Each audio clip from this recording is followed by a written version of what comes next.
नमस्कार दोस्तों, Kanika coaching classes में आपका स्वागत है। आज मैं आपके लिए उत्तराखंड हिस्ट्री का एक नया टॉपिक लाया हूँ जिसका नाम है आपका उत्तराखंड इतिहास की प्रमुख उपाधियाँ। ठीक है, ये जो उत्तराखंड इतिहास में कुछ आपके महत्वपूर्ण आपके व्यक्ति होते हैं, ठीक है, उनको ये उपाधियाँ क्यों मिलती हैं, मैं उसके बारे में आपको जानकारी दूँगा। इनमें पहला नाम आता है हमारा तीलू रौतेली का नाम आता है। ठीक है, किनका? तीलू रौतेली। ठीक है, ये फेमस क्यों होती है? इनको बोलते हैं गढ़वाल की झांसी की रानी। ठीक है, जो काम झांसी की रानी ने क्या किया 1857 के वार में किया था, वही काम इन्होंने क्या किया था यहाँ पर, जब यहाँ पर दो आपके राजवंश थे, चंद और पवार। देखो, पवार जिसे परमार भी बोलते हैं, ये कहाँ पर था? आपका गढ़वाल में। और जो चंद राजवंश कहाँ था? आपका कुमाऊँ में। तो उस टाइम ये घटना 1660 और 70 के बीच की है। वहाँ पर था एक राजा चंद वंश का, बाज बहादुर चंद। तो वो वहाँ पर ये बागेश्वर में अटैक करके वहाँ के जो राजकुमार थे उनको बोलते थे कत्यूरी राजकुमार, उनको भगाता। तो वो कहाँ आते हैं? वो आते हैं वीरोखाल के आसपास आते हैं। तो वीरोखाल कहाँ है? जहाँ पर क्या तीलू रौतेली का जन्म होता है। तो वो जब यहाँ वहाँ आते हैं तो वहाँ पर क्या वो लोग उपद्रव मचाते हैं, मतलब एक तरह से आज की डेट में जिन्हें हम उग्रवादी बोल सकते हैं। तो वो लोग पूरे वीरोखाल में क्या उपद्रव मचाते हैं। कौन? जो आपके कत्यूरी राजकुमार होते हैं, जिनको क्या बाज बहादुर चंद के बागेश्वर से भगाता है। तो कहाँ आते हैं? वीरोखाल में आते हैं। तो वहाँ पर वो लोग क्या काफ़ी उपद्रव मचाते हैं। तो उसमें होता क्या है, जो इनके पापा होते हैं भूप सिंह रावत, ठीक है, वो वहाँ पर एक छोटा सा गढ़ था, उस गढ़ के एक गढ़पति थे। तो वो मतलब उनको भगाने के लिए जाते हैं, तो वो उस लड़ाई में मर जाते हैं। कौन? भूप सिंह रावत और उनके दो बेटे। तो उसके बाद क्या होता है, जो तीलू रौतेली है उनकी माँ का नाम था मैना देवी। वो अपनी बेटी को बोलते हैं कि तुम्हारे पापा जो लड़ाई में मर चुके हैं, भाई मर चुके हैं, अब तुम कुछ करो ताकि यहाँ से जो आपके जो उपद्रवी हैं इनको भगाना है। तो कम से कम 15 साल की उम्र में ये क्या करती है, एक सेना को इकट्ठा करती है। ठीक है, तो उस टाइम क्या करती है, उसके उनकी उम्र थी 15 साल। ठीक है, उसमें एक सेना को इकट्ठा करती है और काफ़ी बहादुर से क्या उन जो कत्यूरी आपके उपद्रवी उनको भगाती है। तो ये अपनी लाइफ में जितने भी युद्ध लड़ती है सभी जीतती है। जब वो उन कत्यूरी उपद्रवियों को यहाँ से भगा देती है तो लास्ट टाइम पे क्या होती है, इसको मतलब काफ़ी थकान से लग जाते हैं और ये मतलब नयार नदी के किनारे नहा रही होती है। तो पीछे से किसी कत्यूरी सैनिक ने इनको मतलब इनका जो पीछे से इनकी गर्दन काट दी। तो जो कि जो घटना एक महाकलंक के रूप में उत्तराखंड हिस्ट्री में जानी जाती है ना। एक ऐसी महान स्त्री जिसने मतलब अपनी लाइफ में एक भी युद्ध नहीं हारा है ना, इसने जितने भी कत्यूरी उपद्रवियों को यहाँ से इनको भगाया। ठीक है, लेकिन इनको धोखे से मारा था किसने? किसी एक कत्यूरी राजकुमार ने। तो इसीलिए इनको बोलते हैं गढ़वाल की झांसी की रानी। किसको बोलते हैं? तीलू रौतेली को बोलते हैं। अगला हमारा इसमें नाम आता है गढ़वाल का चाणक्य। देखो, चाणक्य कौन थे? जो चंद्रगुप्त मौर्य को गद्दी पर बिठाने में काफ़ी उनकी हेल्प करते हैं। कौन? चाणक्य करते हैं। किसकी हेल्प करते हैं? चंद्रगुप्त मौर्य को गद्दी पर बिठाने के लिए। ठीक है, वैसे ही काम यहाँ पर करता है हमारा कौन? पूर्या नैथानी। होता क्या है, जब फतेहपत शाह बूढ़ा हो जाता है तो उसका जो पोता यहाँ पर गद्दी पे बैठता है। देखो, फतेहपत शाह कौन था? ये परमार वंश का एक बहुत फेमस क्या राजा था। तो उसका पोता जब गद्दी पे बैठता है तो वो काफ़ी छोटी उम्र का होता है। तो उसके आसपास के राजा जैसे आपके कुमाऊँ में चंद थे, है ना, वहाँ पर आपके नेपाल में आपके गोरखा थे। तो उन सब का भय लगा रहता है कि अभी राजा छोटा है तो कहीं अटैक कर दे। ठीक है, तो इस तरह से ये क्या करते हैं, जो नैथानी है वो मतलब अपनी नीतियों से उसको बचाता रहता है। किसको? प्रदीप शाह को। ठीक है, कौन? पूर्या नैथानी। तो इसीलिए इसको बोलते हैं गढ़वाल का चाणक्य या फिर नाना फडणवीस बोलते हैं। किसको बोलते हैं? पूर्या नैथानी को, है ना। ये क्या प्रदीप चंद का संरक्षक भी था ना। इसमें अगला नाम आता है हमारा उत्तराखंड का डायर। अब देखो, डायर कौन था?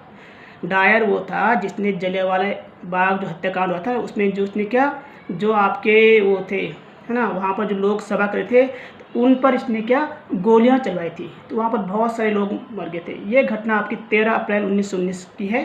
ठीक है, बैसाखी के दिन वहाँ पर एक बड़ी सभा हुई थी। कहाँ पर? जलियांवाला में। तो इसने क्या, कौन था? General Dyer. इसने वहाँ पर जो आपके जो वहाँ लोग सभा करते थे उन पर इसने गोले चलाए। तो वहाँ पर बहुत सारे लोग मर गए थे। तो वैसे ही उत्तराखंड में भी एक डायर हुए हमारे। कौन? चक्रधर जुयाल। इनको कहा जाता है उत्तराखंड का डायर। क्यों कहते हैं? कि ये उनके दीवान थे। किनके? राजा नरेंद्र शाह के दीवान थे। कौन? चक्रधर जुयाल। ठीक है, तो वैसे नरेंद्र शाह तो राजा अच्छा था, लेकिन उनके नीचे जो नौकरशाह थे वो क्या काफ़ी गलत लोग थे, है ना। तो ये जो घटना हुई वो राजा के नॉलेज में नहीं हुई, ठीक है, राजा की जानकारी में घटना हुई, ठीक है। उनको अंधेरे में रख के चक्रधर जुयाल ने क्या किया, 1930 की घटना है। वहाँ पर मतलब तिलाड़ी एक जगह है ना, उसको रवाई कहानी बोलते हैं। तो टिहरी के आसपास से वहाँ पर कुछ लोग सभा कर रहे थे, मतलब जंगलों को बचाने के लिए। तो जुयाल क्या करता है, अपने साथ कुछ सैनिक लेके उन पर गोलियाँ चलाता है, उन निहत्तों पर, है ना। तो काफ़ी लोग वहाँ पे मारे जाते हैं, है ना। तो इसलिए इसको बोलते हैं उत्तराखंड का डायरेक्ट, इसको चक्रधर जुयाल को बोलते हैं। अगला इसमें हमारा है श्रीनगर। इसे कहते हैं गढ़वाल की दिल्ली। ऐसा क्यों बोलते हैं, जिस तरह दिल्ली पर 17 बार दिल्ली को लूटा गया था, किनसे, विदेशियों द्वारा। कभी यहाँ गजनवी आ रहे, कभी गौरी, कभी तैमूर, ठीक है। उसी तरह दिल्ली को मतलब 17 बार बसाया भी गया, जैसे अकबर के द्वारा, है ना, जैसे अशोक के द्वारा, जैसे शाहजहाँ के द्वारा, ठीक है। तो उसी तरह श्रीनगर को भी क्या 11 बार लूटा गया था, और 11 ही बार उसको क्या बसाया गया दोबारा से। कभी उस पर गोरखा अटैक करते, यहाँ से जो आपके परमार वंश राजा उसको फिर ठीक करते, उसको नए ढंग से उसको बसाते। कभी उसको वहाँ से कुमाऊँ के चंद अटैक करते। ऐसे ही मतलब श्रीनगर को क्या 11 बार उसको लूटा गया था, फिर दोबारा से उसको 11 बार बसाया गया, ठीक है। इसलिए बोलते हैं गढ़वाल की दिल्ली, किसे बोलते हैं, श्रीनगर को बोलते हैं। इसमें अगला हमारा है इसमें अगला नाम यह है घनानंद खंडूरी को, ठीक है, घनानंद खंडूरी। तो इनको बोलते हैं गढ़वाल का दानवीर, ठीक है। ये काफ़ी अमीर थे, ठीक है। इन्होंने अपने जो पैसे पर क्या, हमारे एक और नाम आता है बैरिस्टर मुक्तिलाल, उनको मतलब पढ़ाई के लिए विदेश भेजा। उसके अलावा उन्होंने क्या उत्तरकाशी में एक संस्कृत कॉलेज बनाया इन्होंने, है ना। इन्होंने मसूरी में भी एक स्कूल खोला, और इन्होंने काफ़ी लोगों को मतलब दान देते हैं, मतलब उनकी पढ़ाई के लिए, अच्छे कामों के लिए। तो इनसे क्या होते हैं, उस टाइम यहाँ पर राजा थे आपके नरेंद्र शाह, तो वो इनसे काफ़ी खुश हो जाते हैं, और इनको एक सोने की तलवार भेंट करते हैं, किसको, घनानंद खंडूरी को, है ना। इसीलिए इनको बोलते हैं गढ़वाल का दानवीर, किसको बोलते हैं, घनानंद खंडूरी को। इसमें आपका आगे है हमारा नाम आता है अजयपाल का। देखो अजयपाल के बारे में आपको पहले ही बता चुका हूँ, इनका तो काफ़ी निकनेम थे, इनका नाम तक इनको गढ़पाल भी बोलते थे, क्योंकि इन्होंने 52 गढ़ों को जीता था, किसने, अजयपाल ने, ठीक है। इनका एक निकनेम था गढ़वाल का अशोक। देखो अशोक कौन थे, अशोक तो हमारे इंडियन हिस्ट्री में एक मौर्य वंश से महान सम्राट थे। अशोक क्या करते हैं, जब मतलब अपनी लाइफ में जितने भी लड़ते हैं वो उनसे जीतते रहते हैं। तो लास्ट युद्ध इनका कलिंग का होता है। तो कलिंग युद्ध में क्या होता है, यहाँ पर काफ़ी मारकाट होती है, जिससे अशोक का हृदय क्या परिवर्तन हो जाता है, वो लड़ाई से तौबा कर लेते हैं। तो वैसे अजयपाल के साथ होता है, जब ये 52 गढ़ों को जीतते हैं तो लास्ट गढ़ हमारा क्या है, उपगढ़, है ना। तो वहाँ पर कौन थे, कप्पू चौहान थे। मैं पिछली बार भी आपको बता चुका हूँ गढ़वीर में इनके बारे में, ठीक है। तो कप्पू चौहान को हम क्या उत्तराखंड का महाराणा प्रताप भी बोलते हैं, है ना। तो अजयपाल को क्या बोलते हैं, अशोक बोलते हैं। क्यों बोलते हैं, कि लास्ट युद्ध में जब ये कप्पू चौहान को हराता है तो वहाँ पर मतलब क्या होते हैं, बहुत सारी जो लेडीज है क्या जौहर कर देते हैं। उस युद्ध में काफ़ी लोग मारे भी जाते हैं। तो अजयपाल क्या, उसका हृदय क्या परिवर्तन हो जाता है, इसकी तरह सम्राट अशोक की तरह। इसीलिए अजयपाल को बोलते हैं गढ़वाल का अशोक बोलते हैं, किसको, अजयपाल को। हाँ, ऊपर एक नाम था हमारा उत्तराखंड का महाराणा प्रताप, किसे कहते हैं, कप्पू चौहान को। क्यों कहते हैं, क्योंकि इन्होंने कभी भी अजयपाल की अधीनता स्वीकार नहीं की थी। ये मैं आपको पिछले वीडियो में बता चुका हूँ, ठीक है। तो महाराणा प्रताप कौन थे, तो वो थे कहाँ, चित्तौड़ के शासक, ठीक है। उन्होंने कभी भी अकबर की अधीनता स्वीकार नहीं की थी। उसी प्रकार कप्पू चौहान ने कभी भी अजयपाल की अधीनता स्वीकार नहीं की थी, इसीलिए बोलते हैं कप्पू चौहान को उत्तराखंड का महाराणा प्रताप। इसमें हमारा अगले जो आता है हमारा, ये हमारा नाम है किसका, आपके गढ़वाल का, ठीक है। गढ़वाल को क्या केदारखंड भी बोलते हैं, है ना। तो स्कंद पुराण में गढ़वाल को क्या केदारखंड कहा गया है ना। केदारखंड की उपाधि कहाँ मिलती है गढ़वाल को, स्कंद पुराण में, ठीक है। ऐसे स्कंद पुराण में एक और नाम आता है हमारा किसका, कुमाऊँ का। तो कुमाऊँ को कहा जाता है स्कंद पुराण में मानसखंड कहा जाता है, किसको, कुमाऊँ को स्कंद पुराण में क्या कहते हैं, मानसखंड कहते हैं, है ना। इसमें अगला हमारा है उत्तराखंड का अकबर।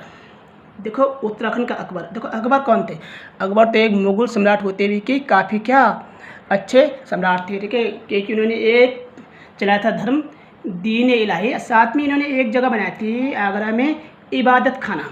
उसमें क्या था, जो आपका इबादत खाना था उसमें क्या ये सभी धर्मों के लोगों को बुलाते थे। तो उसी तरह यहाँ पर हमारे टिहरी रियासत में एक शासक हुए कीर्ति शाह। ठीक, कीर्ति शाह कौन थे? ये मानेंद्र शाह के दादा और नरेंद्र शाह के पापा थे। तो इन्होंने भी क्या टिहरी में एक क्या सर्वधर्म सम्मेलन बुलाया। तो वहाँ पर उन्होंने क्या अनेक धर्मों के लोगों को बुलाया, मतलब जो धर्म गुरु उनकी इन्होंने सभा की थी।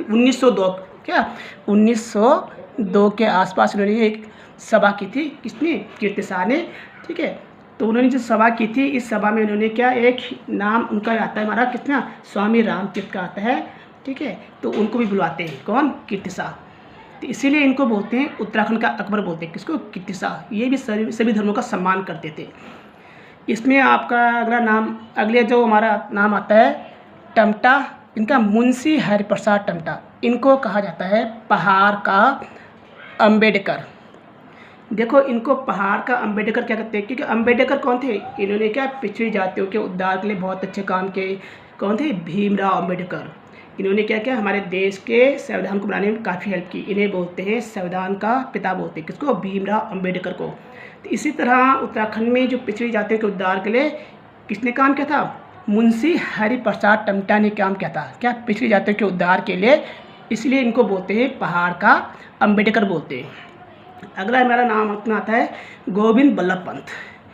कौन थे? देखो, इनके बारे में एक दिवस मैंने पिछली बार बताया था आपको, जिसमें उत्तराखंड के महत्वपूर्ण दिवस के बारे में। ठीक है, तो ये काफ़ी फेमस थे। ये थे उत्तर प्रदेश के पहले सीएम। देखो, उस समय हम भी उत्तर प्रदेश में। ठीक है, तो मतलब हमारे पहले सीएम हम इन्हीं को बोलते हैं। किसको? गोविंद बल्लभ पंत को। तो इनका निकनेम था हिमालय पुत्र, है ना, क्योंकि ये हमारे एक क्या फेमस क्या है स्वतंत्रता सेनानी भी रह चुके थे। तो इनको पंडित नेहरू जी ने इनको एक निक नाम दिया था। इनको दी थी उपाधि हिमालय पुत्र, मतलब हिमालय का पुत्र, है ना। इसमें अगला नाम आता है हमारा रानी कर्णावती का।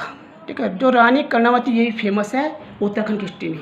ठीक है, इनको कहा जाता है गढ़वाल की रानी दुर्गावती। देखो, रानी दुर्गावती ने कभी भी मुग़लों की अधीनता स्वीकार नहीं की थी, है ना। उन्होंने भी मुग़लों को काफ़ी दफ़े हराया था। तो वही काम कर्णावती ने भी किया। जब शाहजहाँ यहाँ पर मुग़ल सेनापति अपने क्या उसका नाम था नवाजत खां, उनको अटैक करने के लिए उत्तराखंड पे भेजता है, तो कर्णावती क्या करती है? उसको हरा के उसके सैनिकों के नाक और कान काट देती है। इसलिए कर्णावती का एक और नाम भी है। इनको बोलते हैं नाक काटने वाली रानी। किसको? रानी कर्णावती, है ना। ये तो कौन थी? महीपति शाह की पत्नी थी। और जो महीपति शाह है, मैं आपको गढ़वीर में इनका नाम बता चुका हूँ। ठीक है, कौन थे वो? उनके महीपति शाह के जो आपके माधो सिंह भंडारी थे, वो थे महीपति शाह के क्या सेनापति थे। ठीक है, इसलिए इसमें आपका अगला नाम आता है गौरा देवी का नाम आता है। ठीक है, जो गौरा देवी काफ़ी फेमस आपकी औरतें हैं थी। ठीक है, इनको बोलते हैं चिपको वुमेन बोलते हैं कि इन्होंने क्या यहाँ पर जो पर्यावरण के मतलब के क्षेत्र में काफ़ी अच्छा काम किया। नाम तो किनका आता है? सुंदरलाल बागुणा का आता है, क्योंकि वो उसको वर्ल्ड मतलब विश्व के स्तर पर ले गए थे। लेकिन शुरुआत किसने की थी? गौरा देवी ने की थी। कहाँ की थी? ये वहाँ की थी, चमोली की थी। ठीक, कौन? गौरा देवी। तो जितने भी मैंने आपको ये डिटेल बताई है, ठीक है, ये कुछ ऐसे पर्सन है, कुछ ऐसी जगह है जो मतलब उत्तराखंड इतिहास में उनको एक प्रमुख उपाधि दे रखी है। ठीक है, तो काफ़ी ये इंपॉर्टेंट वीडियो है। ठीक है, अगर आप कोई वीडियो अच्छी लगती है इसको लाइक कीजिए और आगे शेयर कीजिए। धन्यवाद।